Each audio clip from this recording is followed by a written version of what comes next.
السلام علیکم۔ آج میں آپ کو حضرت نوح علیہ السلام جو کہ اللہ کے پیغمبر تھے ان کا واقعہ سنانے جا رہی ہوں، غور فرمائیے گا۔ حضرت نوح علیہ السلام کو جب اللہ پاک نے دنیا میں بھیجا، اس وقت ان کے قبیلے کے سارے لوگ مشرکوں میں سے ہو گئے تھے، سب غیر اللہ کی عبادت کرنے لگے تھے، سبھی نے اپنے اپنے معبود تجویز کر رکھے تھے، سبھی کے الگ الگ اس وقت کے معبود تھے، جن 5 طریقے کے بتوں کی وہ لوگ پوجا کرتے تھے۔ ایک کا نام ودن تھا، دوسرے معبود کا نام سواع تھا، تیسرے کا یغوثہ، چوتھے کا یعقوب اور 5ویں کا نصرہ تھا۔ جانتے ہیں سامعین یہ سب کس ٹائپ کے بت ہوا کرتے تھے؟ 2 تو مرد بت تھے، ایک عورت بت تھی، ایک گھوڑا تھا اور ایک شیر۔ اس طرح کے معبود ان مشرکینوں نے تجویز کر رکھے تھے اور انہی کی پوجا کرتے تھے، اسی کی عبادت کیا کرتے تھے۔ تو اللہ کو یہ بات ناگوار گزری اور ان لوگوں کو مومن بنانے کے لیے اللہ نے حضرت نوح علیہ السلام کو اس قبائل میں پیدا کیا۔ حضرت نوح جیسے جیسے بڑے ہوئے تو ان کو وحی کے ذریعے اللہ نے ساری باتیں بتائی۔ جب حضرت نوح کو پتہ چلا کہ ہاں دنیا میں ہم کس لیے آئے ہیں، یہاں پر صرف اللہ ہی کی عبادت کرنا ہے، اللہ کے آگے اللہ کی بندگی کرنا ہے اور کسی کو اس کے ساتھ شریک نہیں کرنا ہے۔ نوح علیہ السلام نے اس وقت کے سبھی مشرکینوں تک یہ آواز پہنچائی، آپ جس معبود کی عبادت کرتے ہو وہ سب غلط ہے، کیونکہ جس نے چاند، سورج، زمین، آسمان، سارے جانور، چرند پرند، گھوڑے، پہاڑ، پیڑ پودے، ہر کچھ کا بنانے والا، چاند سورج سب بنانے والا وہ پاک پروردگار ہے۔ ہم سب کو اسی پروردگار کی عبادت کرنا ہے۔ کچھ لوگ تو سمجھے لیکن اور لوگ ایمان نہیں لانے کو تیار تھے۔ تو حضرت نوح ان سب کے قبائل میں گئے اور ان کے سرداروں سے بات کی کہ آپ لوگ جس معبود کو تجویز کر رہے ہیں، جس کی عبادت کر رہے ہیں، یہ سب غلط ہے، اللہ اس سے ناراض ہوگا، آپ کے اوپر کوئی نہ کوئی پریشانی مصیبت میں آپ مبتلا ہو سکتے ہیں۔ انہوں نے حضرت نوح کی بات نہیں مانی اور کہا ہمارے قبائل سے باہر ہو جاؤ اور ہمیں جو ہمارا دل چاہے گا ہم وہ کریں گے، جو ہم چاہیں گے اس معبود کی عبادت کریں گے، تم کون ہوتے ہو ہمیں سمجھانے والے؟ اس قبائل کے سرداروں نے انہیں وہاں سے جانے کو بول دیا۔ حضرت نوح نے بہت چاہا کہ یہ لوگ سب میری باتوں کو سمجھیں اور یقین لائیں، ایمان لائیں، اللہ کی عبادت کریں، لیکن وہ سب نہیں سمجھ رہے تھے۔ اللہ نے غصے میں آ کر ان کے اوپر، ان مشرکینوں کے اوپر ایسا غضب نازل کیا کہ وہاں کی عورتیں بانجھ ہو گئیں اور وہاں پر 40 سال نہ تو اللہ پاک نے بارش کیا اور نہ ہی 40 سال وہاں کی عورتوں کو کسی کو بچے ہونے دیے۔ یہ مشرکین بہت ہی پریشان ہوئے کہ ایسا کیا ماجرا ہے کہ ہم پر اتنی بڑی مصیبت آ گئی ہے، نہ تو ہم کھیتی غلہ وغیرہ اگا سکتے ہیں اور نہ ہی ہماری کوئی اولاد ہے۔ حضرت نوح نے ان لوگوں کو کہا تم لوگ اللہ سے استغفار کرو اور اپنی غلطیوں کی معافی کرو، انشاءاللہ اللہ پاک بہت رحمان الرحیم ہے، وہ ہر چیز پر قادر ہے اور وہ تمہارے گناہوں کو بخش دے گا۔ لیکن یہ مشرکین نہ مانے، حضرت نوح کی باتوں کو سن کر اپنے کانوں میں انگلیاں ٹھوس لیں اور منہ پر چادر ڈال لیے، اپنے منہ کو لپیٹ لیا اور کہنے لگے، وہ مشرکین جو کہ وہاں کے لوگ جو بت کی عبادت کرتے تھے، پوجا، وہ کہنے لگے اس کا چہرہ، نوح کا چہرہ نہ دیکھو اور نہ اس کی باتوں کو سنو، یہ ہم کو غلط راستے پر لے جا رہا ہے۔ نوح نے کہا کہ نہیں، ایک بار تو تم استغفار کرو، اللہ پاک تمہارے سارے گناہ بخش دے گا۔ تو اس وقت کی قوم نے حضرت نوح کا کہنا نہ مانا اور ان سے کہنے لگے کہ اگر ہمارے خاندان کی عورتوں کو بچے پیدا ہوں اور ہمارے یہاں بارش ہو تو بے شک ہم تمہارے معبود کی عبادت کریں گے۔ حضرت نوح نے اللہ سے دعا کی کہ یا اللہ پاک ان کے گھروں میں اولادیں دے دے اور ان کے شہروں میں بارش کر دے تاکہ یہ کھیتی غلہ کر سکے۔ اللہ نے کہا وحی کے ذریعے حضرت نوح کو بتلایا، یعنی حضرت جبریل علیہ السلام جو کہ اللہ کے فرشتے ہیں، اللہ کے حکم سے حضرت نوح کے پاس آئے اور انہوں نے کہا کہ اللہ پاک نے آپ کے پاس وحی بھیجی ہے اور انہوں نے کہا ہے کہ وہ مشرکین آپ کو دھوکہ دے رہے ہیں جو کہہ رہے ہیں کہ ہمارے گھر اگر بچے ہوئے اور بارش ہوئے تو ہم آپ کے اللہ کی عبادت کریں گے۔ وہ غلط بول رہے ہیں، وہ آپ کو دھوکہ دے رہے ہیں۔ وہ اپنی دعاؤں کو تو قبول کروا لیں گے لیکن وہ ایمان نہ لائیں گے۔ نوح علیہ السلام نے جب یہ بات سنی تو اللہ سے دعا کی، یا اللہ پاک جب یہ نہیں کسی طرح سے نہیں سدھریں گے تو آپ ایسا کریے، ایک ایسا طوفان لے آئیے کہ سارے مشرکین اس طوفان میں غرق ہو جائیں، ایک بھی اس میں نہ بچے، کیونکہ اگر ایک بھی بچا تو وہ ایمان نہ لائے گا اور لوگوں کو، ایمان والوں کو ایمان کے راستے سے دور کرے گا اور ان کو ورگلائے گا، ان کو بت پرستش کی کرنے کو کہے گا۔ یا اللہ ایک ایسا طوفان لا کہ یہ سب کے سب مشرکین اس میں بہہ جائیں۔ اللہ نے حضرت نوح کی دعا کو قبول فرمایا اور کہنے لگے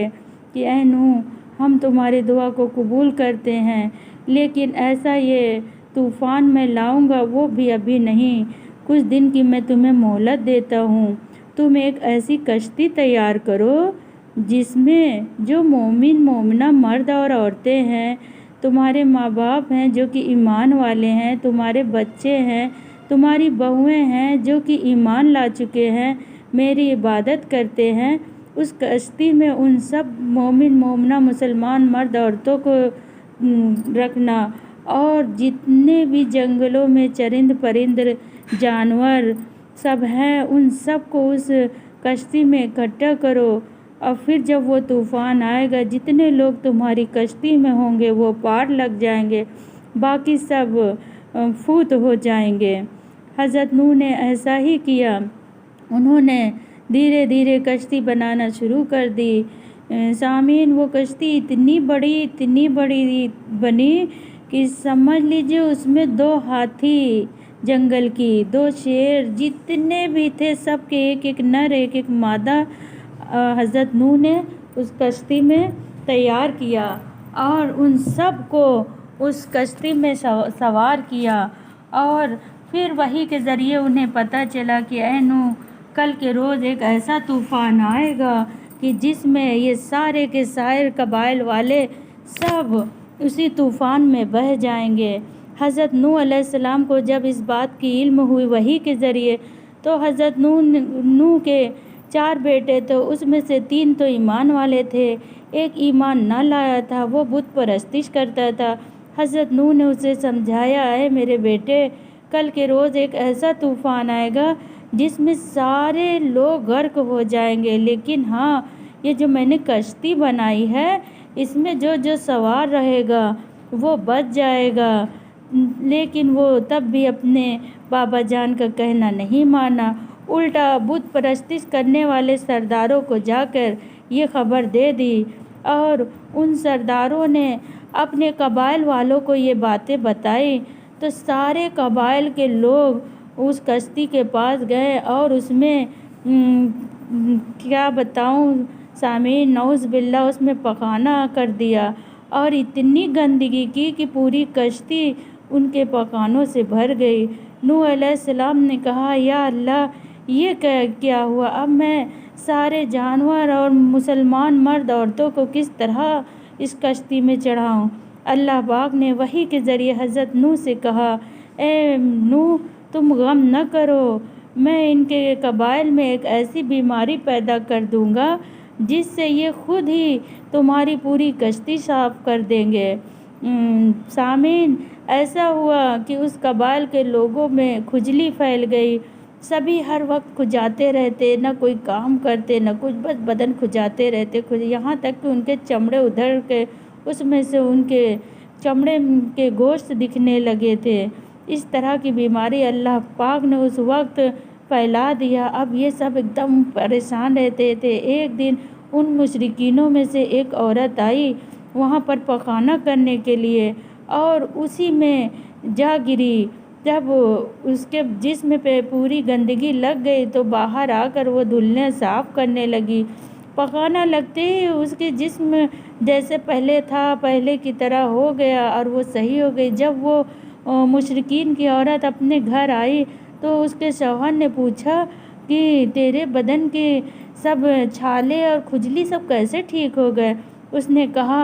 جس کشتی میں ہم لوگوں نے گندگی کیا ہے اسی گندگی کو جب اب میرے جسم پہ پڑتے ہی سب ٹھیک ہو گیا۔ تو اس کے شوہر نے بھی چپکے سے جا کے اس گندگی کو اپنے بدن میں مل لیا، وہ بھی ٹھیک ہو گیا۔ پھر جب وہ گھر آیا تو اپنے بھائیوں سے بتایا تو انہوں نے بھی جا کے اس گندگی کو ملی، وہ بھی سب ٹھیک ہو گئے۔ پھر ان کے قبائل کے لوگوں نے کہا کہ تم سب کس طرح سے ایسے ٹھیک ہو گئے، ہم سب تو ایک دم پریشان ہیں۔ ان لوگوں نے بتایا کہ اسی کشتی میں جس میں ہم لوگوں نے گندگی کی ہے اسی کو ہم لوگوں نے اپنے جسم پہ مل لیا اور ہم سب ٹھیک ہو گئے۔ سارے کے سارے 5 قبائل لوگ جو بت پرستش کرتے تھے سبھی وہاں پہنچے اور اپنے اپنے بدنوں پہ مل لیا اور اس طرح سے پوری کشتی کا گندگی ان لوگوں نے باہر نکال اپنے جسم میں مل کر صاف کر دیا۔ پھر کیا تھا، مشرکین کے جو سردار تھا وہ یہ بات نہ مانتا تھا، لیکن جب اس نے دیکھا کہ سب کا ٹھیک ہو گیا ہے بدن کی کھجلی تو وہ پہنچا۔ جب وہ پہنچا سامعین اس وقت ساری گندگی وہاں کی ختم ہو چکی تھی، لیکن کچھ جگہوں پر لگی ہوئی تھی تو وہ پانی لے کر گیا اور اس کشتی کو ڈال کر دھلا، اسے صاف کر کے اسے کانچ کے نکال کے اپنے پورے بدن پر لپیٹا ملا اور اس کے بعد وہ بھی ٹھیک ہو گئے۔ اس طرح سامعین نوح علیہ السلام کی کشتی کو اللہ پاک نے دیکھیے کس طرح سے ان کے بیچ بیماری پھیلا کر صاف کرایا۔ جو اللہ پر ایمان رکھتے ہیں ان کا اللہ ہمیشہ ساتھ دیتے ہیں۔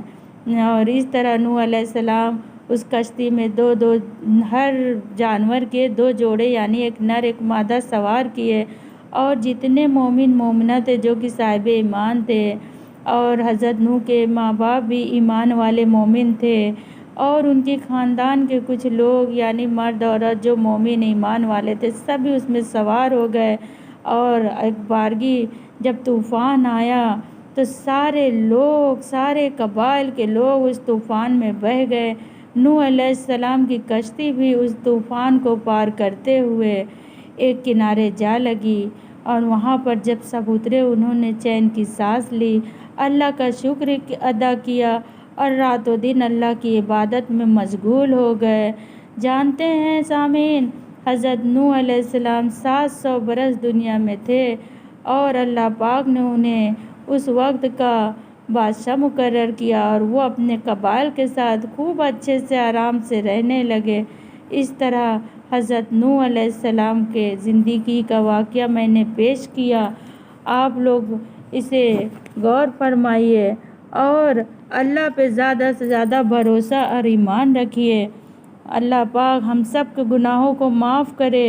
اور ہم سب کو اچھا اور نیک مومن مومنہ بننے کی توفیق دے، آمین ثم آمین۔